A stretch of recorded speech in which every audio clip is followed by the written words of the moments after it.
Good morning, everyone. Clint McLaughlin here, Midwest Market Management. I've got Riley Sykard on with me here today. It is Tuesday, April 21st. We're going to jump right into some South America weather with most of the,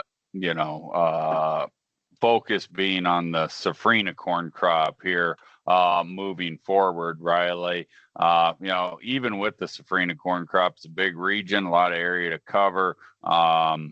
And you'll have different stages of corn, where it is in the process. So let's go ahead and dive right in and see what we got to work with here today.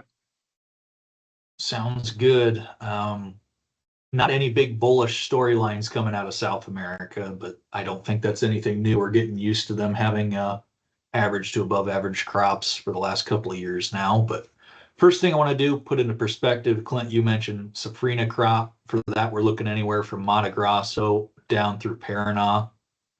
And then we're still also looking at that Argentina entire first crop, which harvest is still just getting underway down there as well. So two areas we're looking at. If you take just Mato Grosso on the US map, it's almost the whole Midwest. So even when it's just safrinha crop, it's still a huge area to be watching. So first thing I do have, first crop progress. This is why we're not looking quite as closely now at those southern regions. Corn planting, or excuse me, corn harvest at 73%, right in line with averages, and bean harvest at 90%, also catching up to those 5-year averages. So first crop's getting wrapped up pretty quickly, not really any concerns there, and all reports have came in saying yields have been good. So not much to add into that. But as we look towards Argentina, soybean harvest is actually a little bit behind. It looks like a little bit more emphasis went into corn harvest, which we've known corn is ahead 29% compared to a 22% 5-year average, and beans slightly behind, but 7% compared to a 10 on a 3-year average. I would definitely not say is much of an issue. So moving ahead here, 1 to 5 day temperatures. Safrinha region is starting to warm up consistently in the mid to upper 80s to even ranges in the lower to mid 90s. And Argentina, very cool.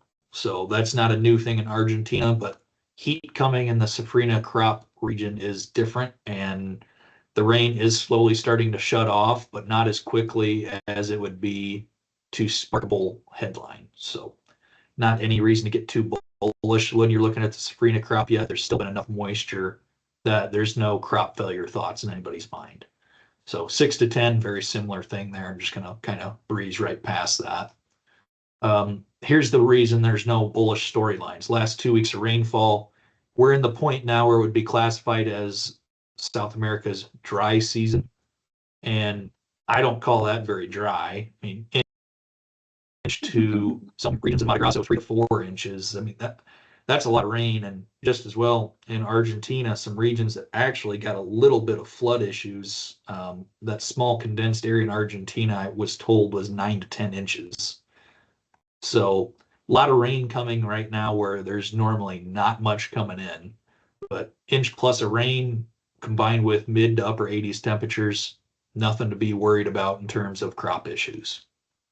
So moving ahead, 1 to 5 day is relatively dry, but like we just mentioned, it would take more than just 5 days of dry for the bulls to get excited.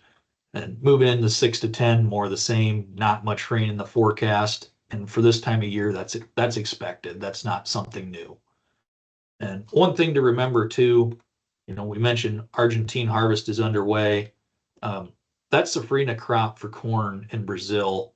There's stuff that is grain filling out in those northern regions that harvest will begin for them in the next 2 to 3 weeks. And then you also at the same time have some regions in the south and Paraná that corn might only be at V3 to V4 yet. So there's a lot of variety. There's nothing that's set in stone. There's a lot of differences as we're looking at this. So it's not like here in the US where harvest begins and is done in about what would you say, Clint, 2-month time span? Yeah, I mean, mostly April, May, you get a fair amount of March stuff down in the south, but that's deep south. It's southern Texas, Gulf Coast Bend, all that stuff down there. So yeah, and I recall a couple years ago, can't come up with the year right off the top of my mind right now, but there was a very late season corn rally, a lot later than normal, might have been 21. And it was kind of coupled with some issues going on here in the U.S. as well. But it's like everybody kind of forgets and quits paying attention to that safrinha corn crop, and then like in May, it was just getting burned up down there, and traders kind of chalked it up as, oh, everything's already done and fine. Well, it's not. There's still a lot of crop at very key stages of pollination and grain filling down there as late as May and even into early June. So yeah, it's a wide range of deal. So it could be all over the board. But these rains here, boy, you would have to. You were saying that they're shooting for the average guess is around 97 bushel to the acre in U.S. numbers, and boy, you would think that these rains right here would be very big for them. Yeah, the stuff they've had over the last few weeks is definitely going to get them by for quite a while. I mean, you mentioned it. Could we be sitting here at the end of May, beginning of June, and they've had no rain since, and there's some issues? Yeah. But I think it could take that long before anything could be realized. So Sure. There's just nothing to be super bullish about as you're looking at it. So in terms of maps, that's all I got today. Good deal. Well, I appreciate you putting everything together. Again, Clint McLaughlin, Riley Sicard, Midwest Market Management. Thanks a lot and have a great day. This material has been prepared by a sales or trading employee or agent of Midwest Market Management and is in the nature of a solicitation. This material is not a research report prepared by of Midwest Market Management Research Department. By accepting this communication, you agree that you are an experienced user of the futures markets, capable of making independent trading decisions, and agree that you are not and will not rely solely on this communication in making trading decisions. Distribution in some jurisdictions may be prohibited or restricted by law. Persons in possession of this communication indirectly should inform themselves about and observe any such prohibition or restrictions.